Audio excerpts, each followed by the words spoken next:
నిషామ్ institute విజేత కార్యక్రమానికి స్వాగతం సుస్వాగతం. ఈరోజు మన టాపిక్ గతంలో జీవించకండి. చాలామంది గతంలో వారికి సంభవించిన ఓటములు, అవమానాలు, నష్టాలను తలుచుకుంటూ కుమిలిపోతూ ఆలోచిస్తూ తమ యొక్క భవిష్యత్తుని శూన్యం చేసుకుంటారు. అలా ఉండడాన్నే గతంలో జీవించడం అంటారు. గతంలో ఏం జరిగినా అది ఓటమి అయినా, అవమానమైనా, లేదా మరేదైనా నష్టమైనా సరే దాని గురించి ఆలోచించండి, విశ్లేషించండి, దాని నుంచి పాఠం నేర్చుకోండి. అంతే తప్ప గతంలో పాతుకుపోకండి. గతంలో జరిగినటువంటి ఓటమి నుంచి పాఠం నేర్చుకుని భవిష్యత్తును నిర్మించుకోవాలా. దాని గురించి నిరంతరం ఆలోచిస్తూ దానిలోనే జీవిస్తూ పాతుకుపోకూడదు. గతంలో పాతుకుపోయేవాడు భవిష్యత్తుని చూడలేడు. గతం నుంచి పాఠం నేర్చుకున్నవాడు భవిష్యత్తును నిర్మించుకుంటాడు.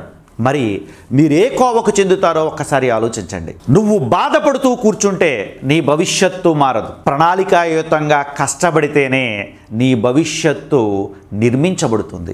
మీకు ఒక చిన్న ఉదాహరణ చెబుతాను, వినండి.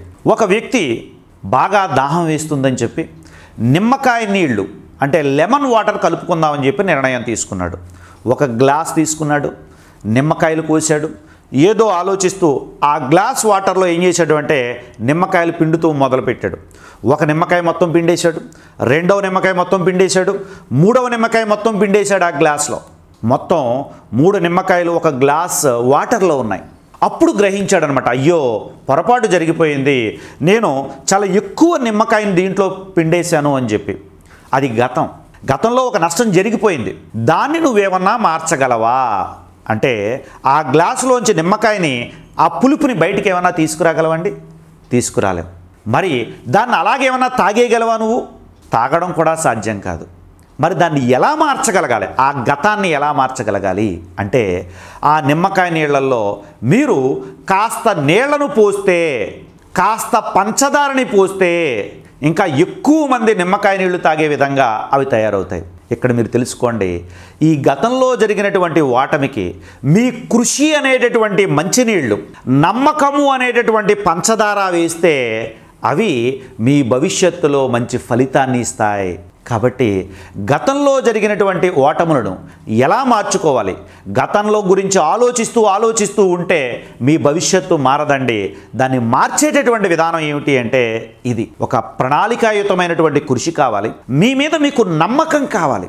నమ్మకం అనేటటువంటి పదానికి బెస్ట్ ఎగ్జాంపుల్ ఎవరు అంటే పసిపిల్లలండి. వాళ్ళకున్న నమ్మకం ఇక ప్రపంచంలో ఎవరికీ ఉండదు. చూడండి, ఊహ తెలియని పసిపిల్లని తండ్రి ఇలా ఎగరవేస్తూ ఉంటే చాలా ఆనందంగా నవ్వుతూ కిందకు వస్తూ ఉంటుంది, కింద పడిపోతూ ఉంటుంది. పడిపోతున్నప్పుడు తండ్రి ఇలా పట్టుకుంటాడు.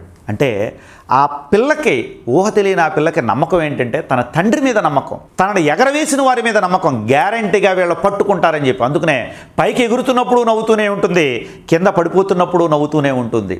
మరి నిన్ను సృష్టించిన ఆ పైవాడు నిన్ను పడిపోయేటప్పుడు పట్టుకోడు అని చెప్పి ఎందుకు అనుకుంటావు? ఆయన మీద ఎందుకు నమ్మకం లేదు? గ్యారంటీగా నీకు ఒక విజయాన్ని ఈ భూమి మీద పెట్టాడు కాబట్టే నిన్ను సృష్టించాడు. నీకు ఇన్ని గొప్ప శక్తి సామర్థ్యాలు ఇచ్చాడు అంటే బ్రహ్మాండమైనటువంటి శరీరాన్ని ఇచ్చాడు, అద్భుతమైనటువంటి కళ్ళు ఇచ్చాడు, ముక్కిచ్చాడు, నోరిచ్చాడు, ఇన్ని అవయవాలు ఇచ్చాడు అంటే నిన్నొక విజేతగా పుట్టించినట్టే లెక్క. కాబట్టి నీకున్న శక్తిని బయటికి తీసుకురా, ఆ పైవాడి మీద నమ్మకం ఉంచు, నీ శక్తిని పూర్తిగా నువ్వు వాడుకో. గ్యారంటీగా విజయాన్ని నువ్వు సాధించడం జరుగుతుందండి. అపనమ్మకము అనేటటువంటిది, ఎవరైతే గతంలో జీవిస్తారో వారికి దేని మీద నమ్మకం ఉండదు. ఏ పని చేసినా నేను ఓడిపోతాను అనుకుంటాడు, ఈ పని జరగదు అంటాడు, నా వల్ల కాదు అని చెప్పేసి అంటాడు. ఆత్మన్యూన్యతాభావంతో ఉంటాడు. తన మీద తనకి గౌరవం ఉండదు, తన మీద తనకి నమ్మకం ఉండదు. అందువలనే ప్రతి విషయంలో కూడా పని ప్రారంభించకముందే నిర్ణయం తీసుకుంటాడో నేను గెలవలేను అని చెప్పి. నమ్మకం ఉంచండి మిత్రులారా. మీకు ఇది ఒక మానసిక రోగంగా పట్టుకుందే, దీన్ని వదిలేయండి.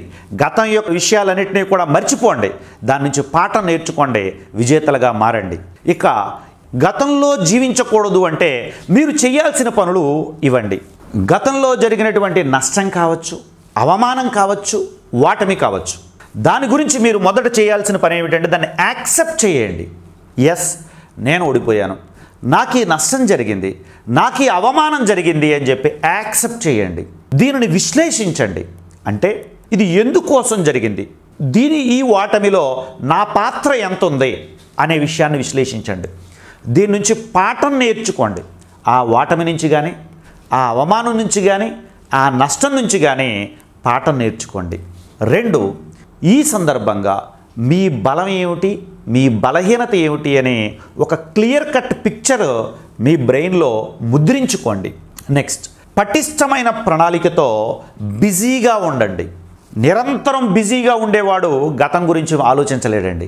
ఏ పని పాట లేనోడే గతం గురించి ఆలోచిస్తూ ఉంటాడు. కాబట్టి ఒక ఓటమి జరిగిందా, భవిష్యత్తులో ఒక మంచి ప్రణాళిక వేసుకోండి, గతం నుంచి పాఠం నేర్చుకోండి, నిరంతరం బిజీగా ఉండండి.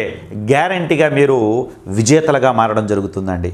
కాబట్టి గతం నుంచి పాఠం నేర్చుకుని భవిష్యత్తును నిర్మించుకుంటారని నేను ఆశిస్తున్నాను. Thank you very much.